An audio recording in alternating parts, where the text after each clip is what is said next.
Ladies and gentlemen, welcome back to the True Life Podcast. Hope your day is going beautiful. Hope the birds are singing. Hope the wind is at your back and you're smiling. Hope you had a beautiful dream last night. Hope you woke up next to the person you love. I unfortunately had a little bit of a scheduling error appears, and Dr. David Chandross is not going to be able to make it with us. However, I really enjoyed the article that was written about psychedelic education and what it is and why all training will become this. There's a lot of interesting stuff in there. I can't say that I agree with everything, but it's a fascinating article. And I would like to kind of read it with you. I got a new camera over here, so I'm playing with some new toys. And I'm going to put up the article and I'm going to read it and then go along and try to get some commentary on it. Please feel free to put your comments in the comment section down there. And let's go through this together. I'm excited to use my new camera. I'm excited to talk about this article. So let's just jump in right here. And I'm going to begin to read it and give you some commentary. I'd love to hear what you guys have to think. The School of Medicine at Mount Sinai in New York, alongside Johns Hopkins University and dozens of other sites, now recognize the role of psychedelic agents, psilocybin, MDMA, and ketamine in the treatment of depression, PTSD, and a host of other conditions, such as affective disorders. My own university is conducting such trials, and there are 2 clinics in Toronto now where for $400 you can legally trip for 1 hour with a prescription. Clearly, psychedelic research is impressive now, with solid meta-analysis available for anyone with a basic understanding of psychology to review. That is awesome. It's really impressive to get to see the way in which anybody who's interested in these can begin to play a role. And I think that there's a part for everybody to play. So I agree with all of that so far. It is impressive. This is the article written by Dr. David Chandross. I recommend everybody go to his page and reach out to him and talk to him. For the past few years, I have, with my colleagues in the field psychotherapy, been seeing the impact of this research on education. Excuse me. The object of my work here is to see if we can reset the neurological filters we use to interpret the world. Now I want to stop right there for a minute. The objective of the work is to try and reset the neurological filters. That's a trick. What are the neurological filters? It's an interesting concept to think about. Those seem like attitudes. Those seem like ideas. Those seem like maybe something that can be affected by epigenetics, but it seems to me it's your worldview, your neurological filters. But I think it's kind of vague. The word neurological filter seems kind of vague to me. In my case, a specific field of professional training, the serious games I design, all based on 3 principles for training. This is interesting right here. Emotional cognitive performance and metanoia. We're going to get into what that means. 5-HT2A receptor modulation, and complexity theory. Those are 3 pretty... Imagine getting, in a game, emotional cognitive performance, which you probably already get in all games. There's probably some level of emotional cognitive performance. I don't know if you're going to be able to get 5-HT2A receptor modulation. I don't know how you'd measure that. Do you put on an EKG or an EAG, or do you put these big, how do you measure 5-HT2A receptor modulation? I mean, maybe in a clinical setting you could measure that, but how do you measure that in a video game? That seems interesting to me. Complexity theory, we measure a lot there. When we combine these 3 elements into any type of game building for learning, well put, Ben. Well put, my friend. Thank you. I refer to as psychedelic education. When we combine these elements and make them germane to, in fact, central to training, we begin to build new ways of designing learning. I use these not only in serious game design with my colleagues across the healthcare system, but also in my own teaching serious games in the Masters of Digital Media program at my own university. Those are some bold claims, and I'm really looking forward to reading this and maybe talking to this gentleman. Emotional cognitive performance. Let's break down what this is. This, simply put, means that for any content or skill you wish to use in training, that you attach a specific emotional state to that. So basically, neurolinguistic programming in a sort of gamification mode. To do this, you need to add an activity that will create the state of emotional pain with the content. To do this, you need to add an activity that will create that state of emotional pairing. So much like neurolinguistic programming, create a state of empathy, then depending on the person playing the game, you would make that character the same age as them, look similar to them, and then have them go through a traumatic event so the person could feel as if they were in that event. Content and emotional pairings are co-developed as you design courses. Okay, this is interesting. At the World Health Organization Academy, now as we continue to push the boundaries of medical education. In short, a course needs to not only be organized, not only an organized set of cognitive tasks, but also an emotional symphony. In short, a course needs to be not only an organized set of cognitive tasks, but also an emotional symphony. So you're really pairing that idea of emotions. You're really trying to get people's heartstrings. You're really trying to tie powerful emotions, be them anger or love. You're trying to tie these emotions to the cognitive tasks at hand. And it's very true, but we should be very careful with that because that's the very foundation for propaganda. We should be careful about what we're teaching people, right? And we should, if you're going to teach people things in this way, we should be mindful of the things that we're teaching. At the WHO, now we are building complex systems to make it easy for subject matter experts and learning designers to select from a palette of ECP elements. From adding narrative to achievement systems to social team-based quests. Well, just like any game design mechanic you wish. That's interesting. Look in the way in which world is, like, let's take, for example, what happened during COVID, and you saw all these kids move into a world where they were learning online. You could argue that that was sort of a beta test for online learning. And the reason online learning seemed to fail so much, at least in that setting, was that, there really wasn't a whole lot of ECP elements in there. There wasn't a whole lot of narrative. There wasn't a whole lot of achievements. Now, I will say my daughter plays a game called Prodigy, and it's a math game, and it does have a lot of these elements in there. There's a narrative, there's a story, you're going to different worlds, and you're fighting different things, but the way in which you earn, the achievement system in there, the way in which you earn new characters or items for your characters by solving these mathematical equations, and it works really well. It was really interesting to see the way in which my daughter was able to progress in math playing these types of video games. And you can do it in a quest as well. So there's a lot there, and I really applaud that particular type of learning. I think that there is a lot there. Metanoia is the task of changing oneself, such as fostering new attitudes on inclusivity, new views of the world that promote peace of mind and satisfy our need to feel purpose. So this is interesting. The way he decides to use metanoia is the task of changing oneself, such as fostering new attitudes on inclusivity. Like what? I'm not sure why you would put that in there. Like, why do you need to foster new attitudes on inclusivity? That kind of gives the idea that there is a huge world of people that are not inclusive. I'm not sure I agree with that. New views on the world that promote peace of mind and satisfy our need to feel purpose.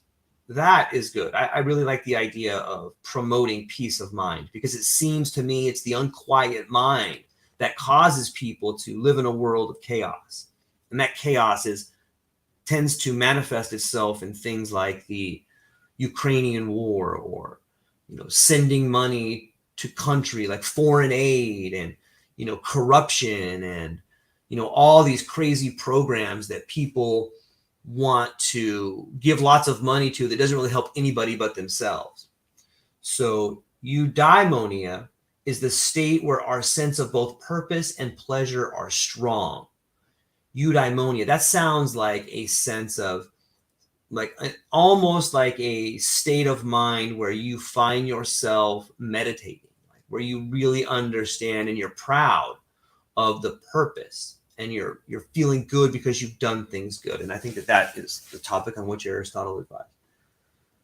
Learning is just about facts. Okay, I would push back on that. Learning is not just about facts. Because what are facts? Facts are things that people tell you are true, especially when it comes to education. If you look at the world in which we live, education is, I don't think, promoting a lot of facts. I think education is promoting a lot of garbage a lot of times. Now I'm not saying all of that. I'm so thankful for so many teachers and mentors I have. And I think that there's an incredible amount of Ph.D. people out there that are really pushing the boundaries of what knowledge is and what it can be. But I don't think that learning is just about facts, because who defines what facts are? If I define what facts are, that might be different than somebody else. So I would push back on that there. Retaining those facts requires emotional investment. That is very true. If we take this to a level of programming, it almost seems like this article is written from a programmer's point of view, and that I think is dangerous. Learning is just about facts. Okay, well, programming is just about code. Retaining those facts requires emotional investment. That's true. If you learn something in an emotionally charged state, then you're probably going to learn it better. And this, let me segue into psychedelics right here for a moment. Does heightened awareness relate to the processing? And that answer, I think, is yes. And in a psychedelic state, we find ourselves in not only an altered state, but at times a heightened awareness. And I think that heightened awareness does allow for a deeper connection. I think that's what he's trying to get at right there. So learning is just about facts. We covered that. Not sure that's true. Retaining those facts requires emotional investment. I would say I would change that part. And I would say that emotional investment helps one retain ideas. We are planning for that and encouraging it as key elements, not just chocolate covered broccoli. That's funny. Serotonin receptor modulation. Now, this should be interesting. How do you get serotonin receptor modulation in video games? I'm not saying you can't do it, but what I don't understand is, how do you measure it? How do you manage what you can't measure? Let's see if we talk about this. This should be fascinating. We know that attitudes and values can change instantaneously in both psychedelic treatment of depression and in religious experience, resulting in conversion. I disagree. I don't think that you do know that values and attitudes can change instantaneously. I would like to see where you found that. I think there's a lot of anecdotal evidence of people that have had PTSD, that people who have had a child die, or people that have had near-death experiences, but I don't think it's an instantaneous attitude and values. In fact, I would push back on that hard and say you should talk to an integration specialist, because that's where the real work is done. You may have a glimpse. You may have what the alcoholics call a glimpse of clarity, or a moment of clarity, but that is in no way, shape, or form an instantaneous change in attitude and values. So I think that you're lacking there. That would just be my. We know that, okay, we have pushed back that psychedelic treatment of depression and in religious experience, resulting in conversion. This, I believe, can occur in professional education as well. The ability to induce changes in filters in the way we organize information about our field rapidly is within grasp. This work was highly prized in the holistic models of education we witnessed in the 1960s, when Abraham Maslow first discussed self-actualization. Self-actualization, in my discussion, is a form of a neurological event that depends upon serotonin 5-HTA receptors in the cortex. Briefly, 5-HTA simulation leads to the LSD experience, and those share much in common with religious experience. What's up, Random Rick? Thanks for commenting, my friend. It's good. We're going through this article right now just to figure out what is going on in the world of psychedelic education. So let me know what you think, man. I appreciate you chiming in there. Let me jump back into this article. I think this is interesting. So let me just go again there. I kind of got sidetracked. Self-actualization in my discussion is a form of neurological event that depends upon serotonin 5-HTA receptors in the cortex. What do you guys think about that? Self-actualization is a form of neurological event that depends upon serotonin 5-HTA receptors. Self-actualization. So it sounds to me like what he's saying is this idea of self-actualization is a restructuring of the connections in the brain. Does that sound right to you guys? That's a mouthful of words right there. And I'm going to read it again, okay? And you know what? You should read it with me. Let's read it together and let me know what you guys think. Self-actualization in his discussion is a form of a neurological event that depends upon serotonin 5-HTA receptors in the cortex. That sounds like a really subjective way of trying to explain something that we're not sure of. It's hard, right? We're going to fail right here. First off, we should define, I guess this is a definition of self-actualization. Let's read a little bit more. Briefly, 5-HTA stimulation leads to, okay. I should get somebody else on. 5-HTA stimulation leads to the LSD experience. Does it? Is that all that leads to the, see, I don't know if we know enough here, because I think that there are other sorts of, dendritic expansion. I think there's a lot of other things going on in the brain. I don't think we know what leads to the LSD experience. Although I do agree that the LSD experience has much in common with religious experience.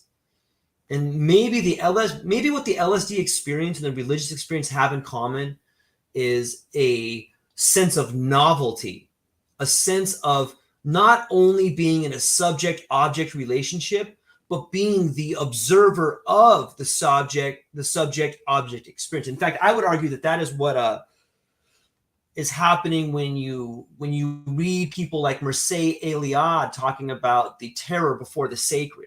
I think that is what's happening. And I think it's very difficult to reduce it to a set of receptors. It's almost juvenile in a way to say, well, it's this one receptor that is causing this thing, and that's how you do it. I mean, it sounds good and it sounds beautiful. And I don't know if you can reduce it to that. I don't know if you could reduce it to that. It seems reductive to me. The LSD experience and those share much in common with religious experience in that a new way of organizing information about the world develops and is used by the person to better their life. Yes. Okay. I agree that these experiences, be it the psychedelic experience, maybe it's strictly a 5-HTA stimulation, but the LSD experience, the religious experience, the psychedelic experience, they can lead to a way of organizing information about the world, and that can be used by the person to develop it. I agree with that. I don't know if it's strictly the 5-HTA stimulation that does that. And so that's I'm just pushing back on that because I'm curious, how are you going to get the 5-HTA stimulation in a video game? How are you going to manage that? And I don't know. I would love to learn how. I posit that serious games, if designed with these elements in mind, chiefly through the use of immersive media, can induce serotonin modulation as well.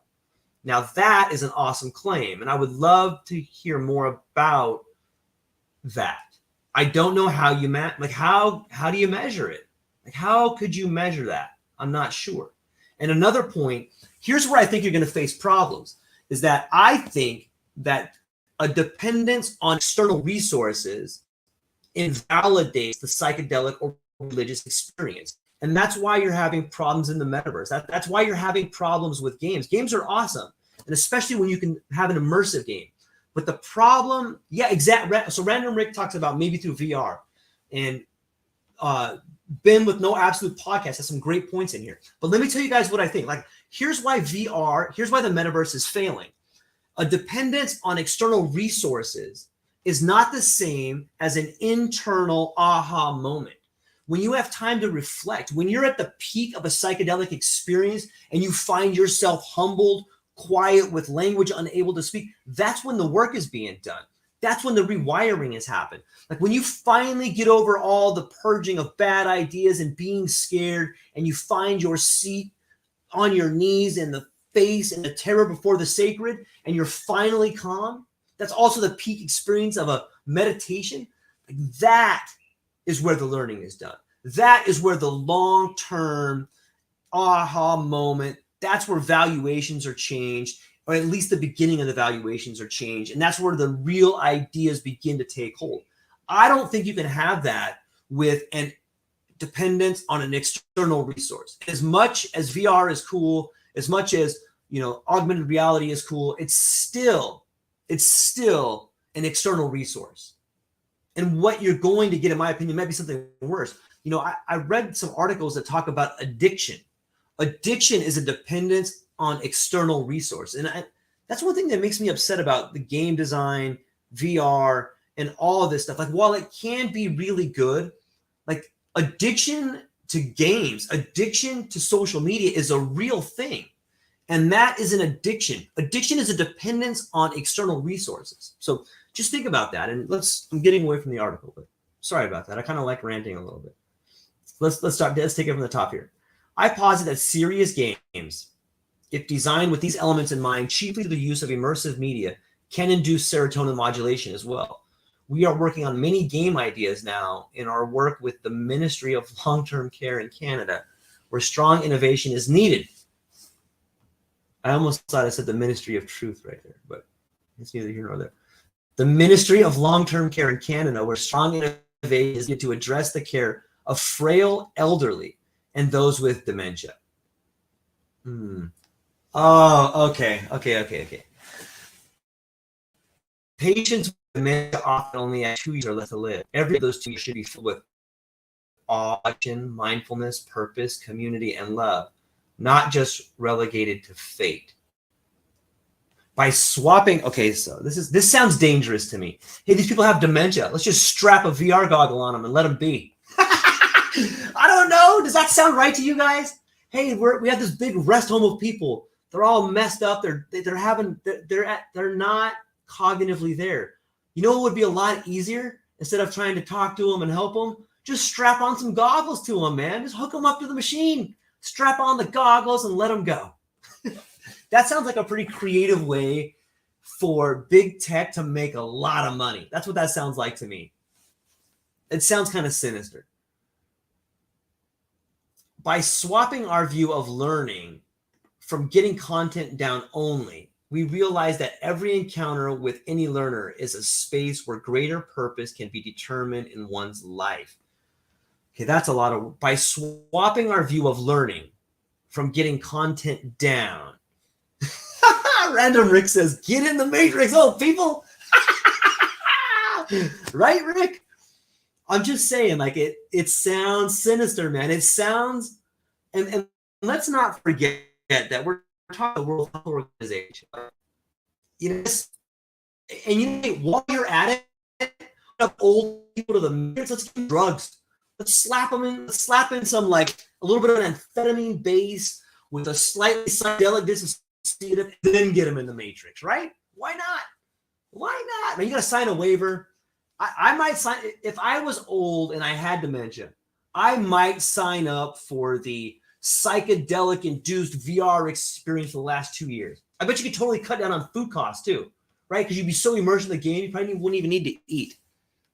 This is probably not fair. I'm probably killing this article. I don't mean to. It just sounds crazy, a little bit of it. Okay. What do you guys think about this?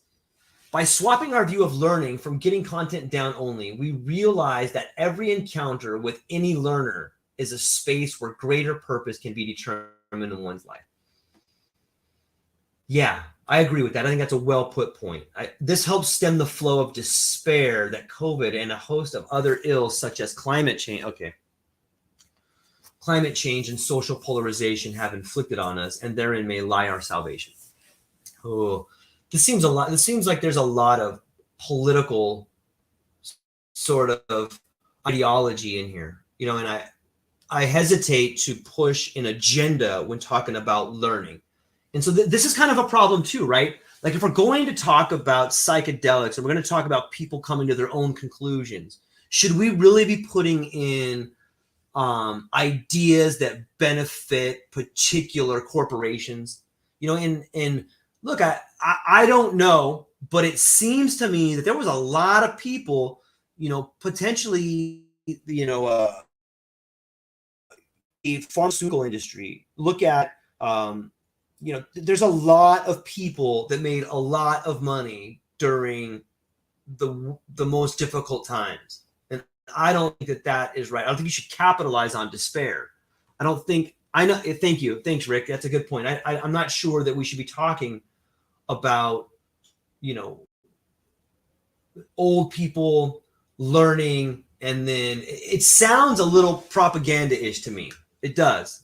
I don't mean to say that, but you can tell there's a really leaning bent, you know, on this and stuff. And I think that's a problem with learning. Learning should be something where, you know, if you're going to quote Aristotle, if you're going to quote the classics, then you should also talk about the idea that Socrates says, like, is that true?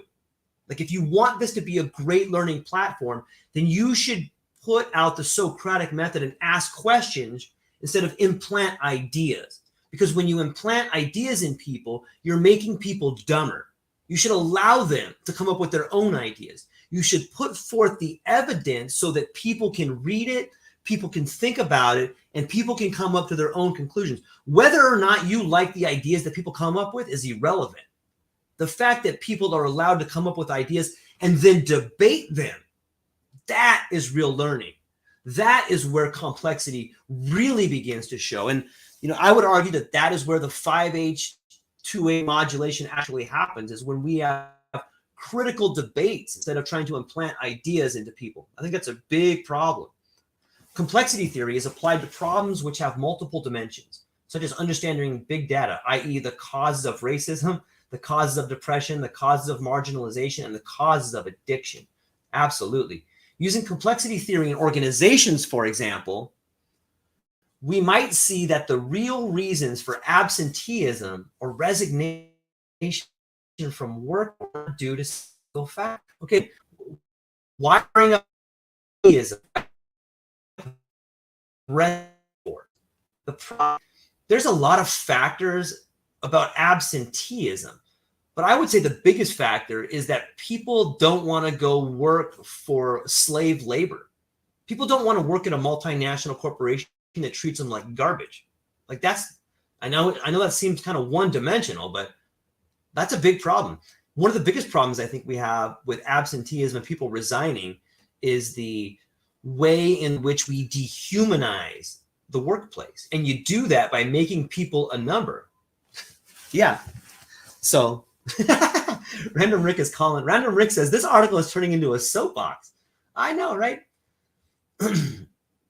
Absenteeism or resignation for work factors not due to single factors, but to a number of causes. Racism, not for a single cause. It might be inherently family values, psychological illness, or systematic organization. We cannot understand racism or addiction from a single point of view, say the complexity theorists. In my work with the United Nations World Food Program last year, I used complexity theory as the basis of serious game development. Like addiction, hunger and food insecurity are complex, and solutions do not lie in single action paths. You have to deal with starvation by moving across numerous perspectives. Gender-based violence. Okay, how is starvation related to gender-based violence? That part, I can't agree with that. Conflict zones, absolutely. Communication infrastructure, absolutely. Environmental catastrophes, absolutely. Climate change, it depends on how you define climate change. Like if we define climate change as the world, like let me just drop this one on you, because let's define climate change a little bit. The way the earth moves around the sun is not in a circle. It's in an ever-changing series of ellipses. So sometimes it goes longer, sometimes it goes shorter. And while doing that, while the earth moves around the sun in ever-changing ellipses, the earth is also changing on its axis, right? So if you have the sun here and you have the earth moving on its axis, moving further and closest to the heat source, that is a giant factor in the way in which the world heats itself. No one ever talks about the Milosevic cycles in which that happened. So I think that people should really start factoring that into their ideas when they start thinking about that kind of stuff. Environmental catastrophes, climate change, and social organization. I'm not sure how starvation is. I don't think misogyny is a way in which starvation, I don't see how those two are connected at all. You cannot see the world from one viewpoint if you want to see all the factors, many dynamic at play. Yeah, I really think that there are a lot of factors. And I would love to talk to Dr. Chandross about how misogyny affects the idea of food insecurity. Psychedelic education. Okay, let's get to this. This is what I'm really passionate about. When I build for education, my goal is to expand consciousness, therefore not just impart knowledge. Okay, if that's true, if your objective to build education, if your goal is to seriously expand consciousness, then why have you injected so many social issues into it? Because while your social issues may be true for you, they're not true for everybody. And it does seem like this particular article is really pushing a social agenda. So is it that your knowledge is expanding consciousness, or is there a debate to be had? Because I think it would be, if indeed your goal is to expand consciousness, then you should present facts for people to debate instead of just putting out facts that you think are facts. Knowledge without morality is evil. This is a great quote right here. Knowledge without morality is evil personified, as World War II showed us. Knowledge without deep feeling and engagement remains unremembered. Knowledge without personal transformation is a regrettable missed opportunity to become not only more skilled, but a better person because of it. Psychedelic means consciousness expansion and nothing more. See, that again, it seems reductive to me. Like, who are you to say what psychedelic means? Like, what source are you citing that from? I think it means more than that, in my opinion. And I think that's a little bit reductive, and it's set up here. Knowledge without engagement remains unremembered. Knowledge of personal transformation is regrettable. And then you follow it up with something, not leaving any room for debate. It means that we are more than our rational minds. We are an onion with many layers of being, feelings, body, values, histories, moods, motivations, needs, capacity to create, capacity to hurt, to heal, to explore, to feel awe, to feel purpose, to feel value, to feel a sense of real meaning. Yeah, I like that. I think that that's very true. Meaning that underlies every action we take. Why exactly did you become a healer?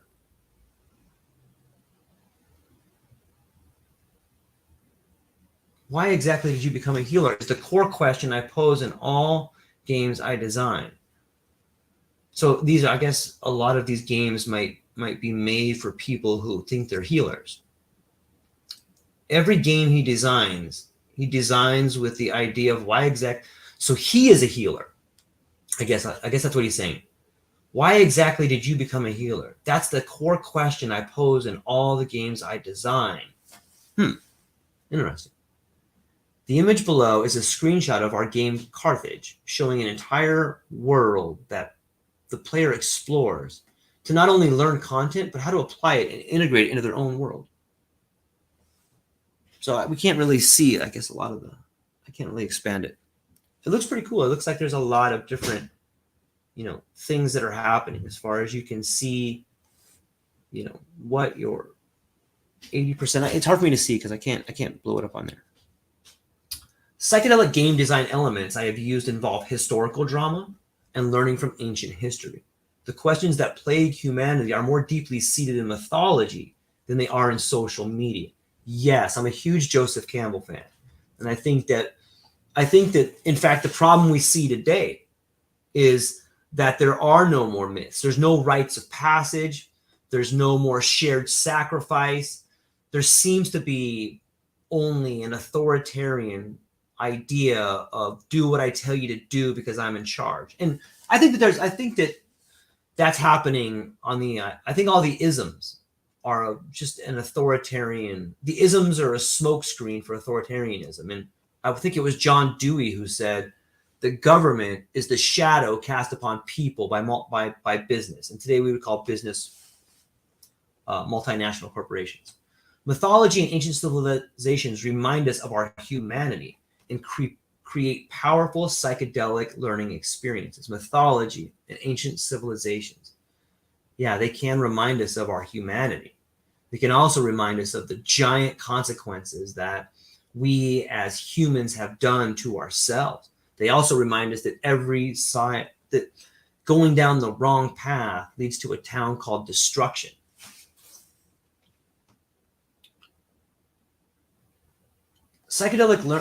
In our game Carthage, you play the part of a character who must search the ancient worlds of the Druids, the Tibetan monasteries, the Congo, the Egyptian Empire, the Roman Empire, for spheres within the secrets of immortality. Okay, that is awesome. But we need to be careful about the people that are programming here. Because while you could play a game and you as an individual could explore the Tibetan Egyptian Empire, it's important to understand that there's someone creating that game and they're leaving things in there for you to find. So let's just say that someone wanted you to find the roots of the Tibetan monastery secrets are that humans are evil and carbon is the problem. Like, you could put that in the game. I'm not saying they're doing that. I don't know what I've never played the game, but I'm just saying if they were to put those Easter eggs in the game and then kids at an early age found those, kids would begin thinking that. So it's not so much, and again, this is the problem with games, and even if you call it a psychological or psychedelic game, the problem with this is that you're just programming people. You're not really teaching them, you're programming them. When you allow people to discover things on their own, teaching what they should find, you're programming. Giant distinction there. Giant distinction. The core plot line is, okay, so here we go. Here's what he says, and this is beautiful. The core plot line is you discovering through a series of dreams who you are and what your past means. Okay, that's awesome. If this is true, the core plot line is you discovering. But again, we're in a game, so the code's already been written, what you discover. So that seems, I don't know. I've never played the game, and I'm just spitballing here. These are not so much his ideas as they are mine. It seems to me that when you play a game, you're discovering what the author of that game wants you to discover. Maybe if it's like even if it's like a sandbox game, like a Grand Theft Auto, like you can discover that you can run around and do stuff, but everything is kind of programmed in there, right? And I think that is sort of the antithesis of a psychedelic experience. In a psychedelic experience, what you're getting is a new insight. In a psychedelic experience, what you're getting Random Rick Reviews just dropping some bombs in here, man. That's hilarious. Yeah, it seems to me that in a psychedelic experience, what you're getting is the idea of yourself as the observer. What you're getting is a new understanding. And I don't know that you get that in a video. I don't know if it crosses. It sounds like a beautiful idea, but I just don't know. As you ride by horse through the Tibetan lowlands, approaching the temples, you remember your father's anger and your mother's complacency. You wonder why she never had the courage to leave him. Ooh, now you're getting deep. Now you're getting deep here. And you know what? On some level, like this may be exactly what you find in a psychedelic experience. Again, the problem is how I come to the conclusion about my father's anger, how I come to the conclusion about my mother's complacency is not the same way that you would. And that's a very difficult bridge to cross. You know, and I think that's why integration is so important. You wonder why you too feel distant from love now in your own life and how all this affects you. I think that that's a slippery slope. Like, what if you're programming that into people? Like, what if you as the game designer are putting in people's minds their father's anger? What if you as a game designer are putting your mother's complacency into the game and making people feel that? What if they don't actually feel that, but you as a game designer are making people feel that? Now your game has gone from this tool of finding ways to heal people to actually putting horrible things in people's minds. And I think that's a bit of a problem there. That should be revisited maybe. You wonder why you two feel distant from love now in your own life and how all this affects you. In the game, we offer the player a chance to ask questions about themselves, or more importantly, the character. Which is interesting. You get to be the observer there. Perhaps we can not only learn how to do emergency care, but also why we do this work and what things in our own lives have led us here and will lead us in an uncertain world. Man, he really starts to bring up these social issues that I don't think are really necessary for this kind of stuff. So interesting. So that's what we got, guys. It's a fascinating article, and I would point everybody to Dr. David Chandross, Ph.D., Digital Gameworld Design.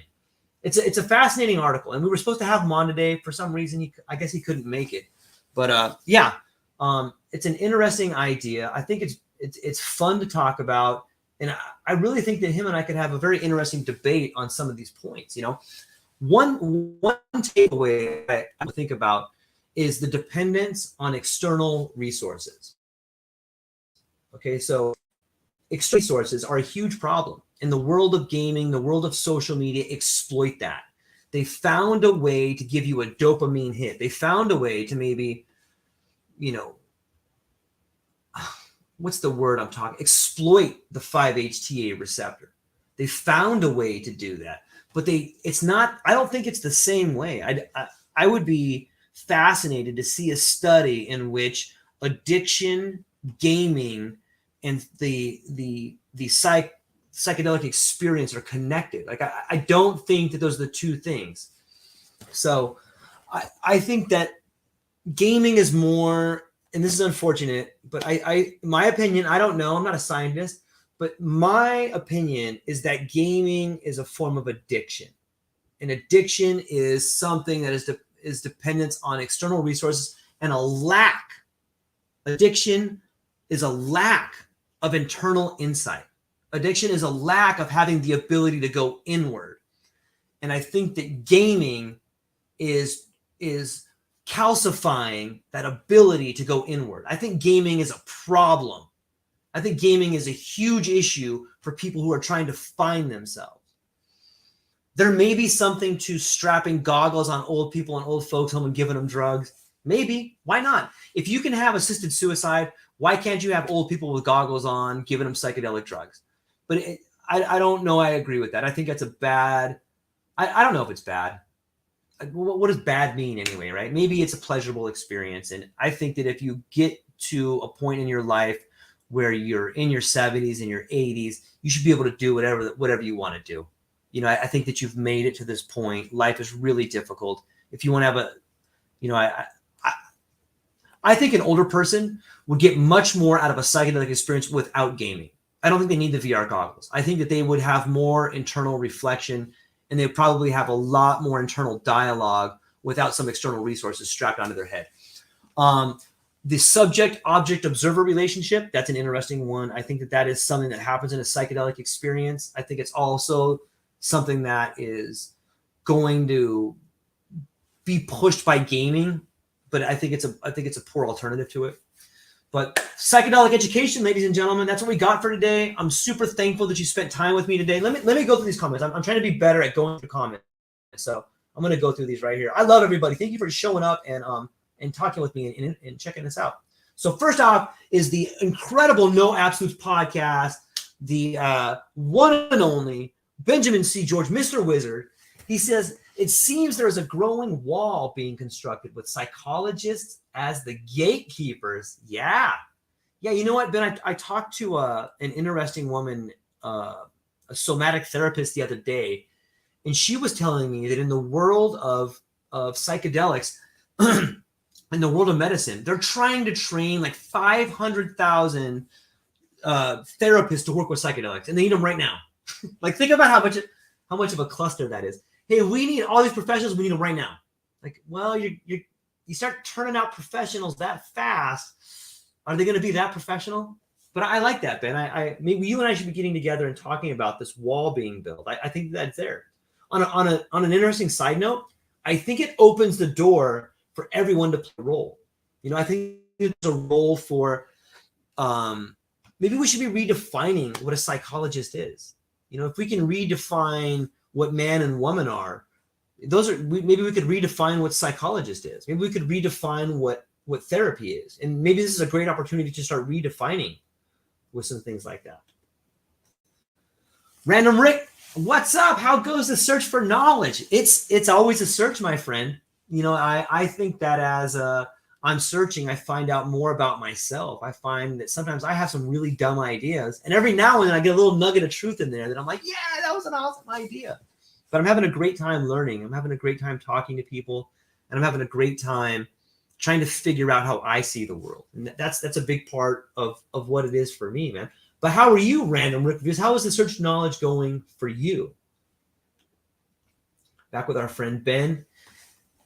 It's an illusion to many, it's an allusion to many esoteric teaching. Yin, yang, and shin. The Trinity, divine, femme, masculine, spirit. Agreed. It's well put, Ben. This idea of forms.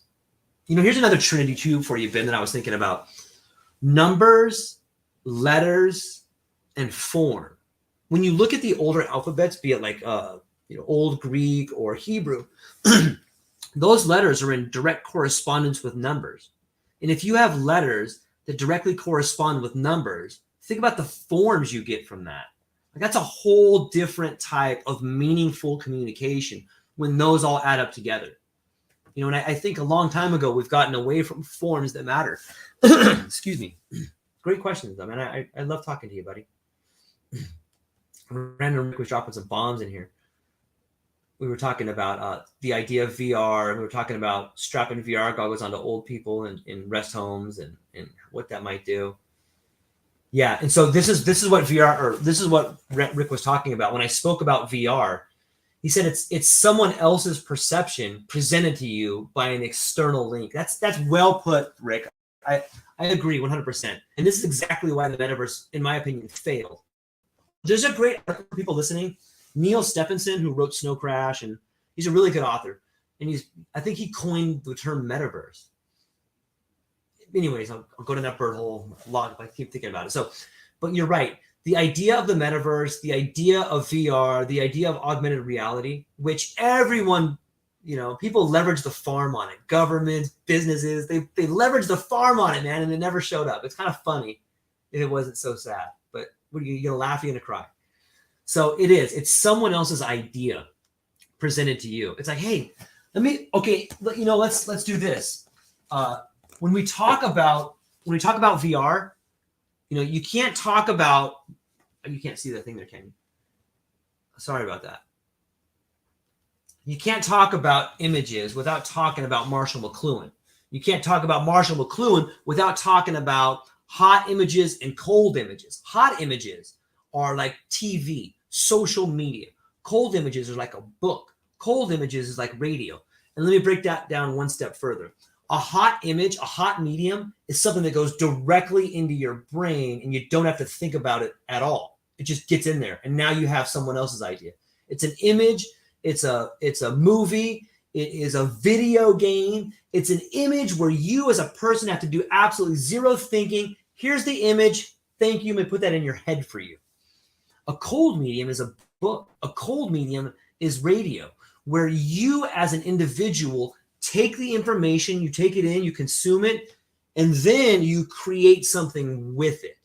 And that, thank you, Rick, because this makes me bring up, I think that this article about psychedelic gaming is a direct contradiction to Marshall McLuhan's ideas about mediums. And I would point Dr. Chandross back to Marshall McLuhan and say that if he really wants to work on psychedelic gaming, then he should go back and revisit the writings of Marshall McLuhan, because everything he's talking about is the antithesis of that. And I struggle to find someone. Well, I think it's fair to say I struggle to find someone who had the ideas that Marshall McLuhan had. The guy was a million times ahead of everybody, at least in my opinion. Yes, get old people in the Matrix.